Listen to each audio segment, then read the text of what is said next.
NEET परीक्षा में सख्ती के नाम पर बेहूद की, कहीं उतारी गई ब्रा, कहीं काट दी गई सूट की बांह।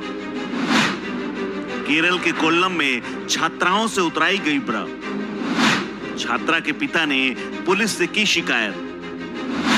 लखनऊ में फुल स्लीव सूट की काट दी बांह। केरल से लेकर लखनऊ तक छाया विवाद। नीट परीक्षा के दौरान सख्ती के नाम पर छात्राओं के साथ अपमान का मामला सामने आया है। केरल से लेकर यूपी तक ऐसी कई तस्वीरें सामने आई हैं, जिसके बाद कई सवाल खड़े हो गए।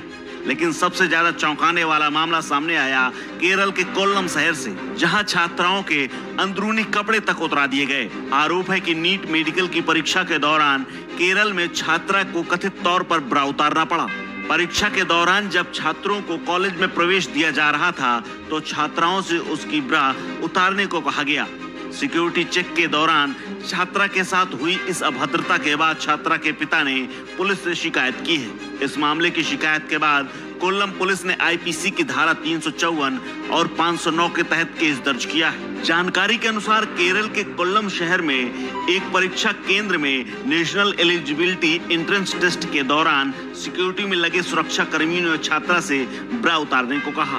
दरअसल परीक्षा केंद्र में लगे मेटल डिटेक्टर में छात्रा की ब्रा की हुक सामने आ गई थी, जिसकी वजह से बीप बज उठी, जिसके बाद छात्रा को कथित तौर पर सुरक्षा कर्मियों ने ब्रा उतारने को मजबूर किया।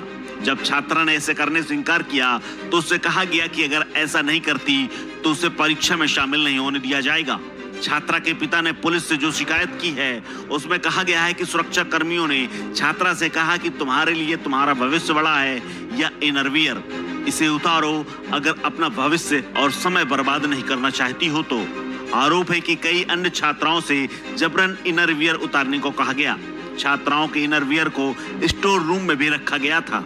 शिकायत में लड़की के पिता ने कहा कि सिक्योरिटी चेक के बाद मेरी बेटी को कहा गया कि उसके इनरवियर का हुक मेटल डिटेक्टर में आया है, लिहाजा उसे इसे उतारना होगा। तकरीबन ऐसी 90% अन्य छात्राओं को भी इनरवियर अपने उतारने पड़े, जिसके बाद उन्हें स्टोर रूम में रखा गया। आरोप है कि ब्रा उतारने की घटना के बाद परीक्षा के दौरान छात्राएं मानसिक रूप से तनाव में थीं।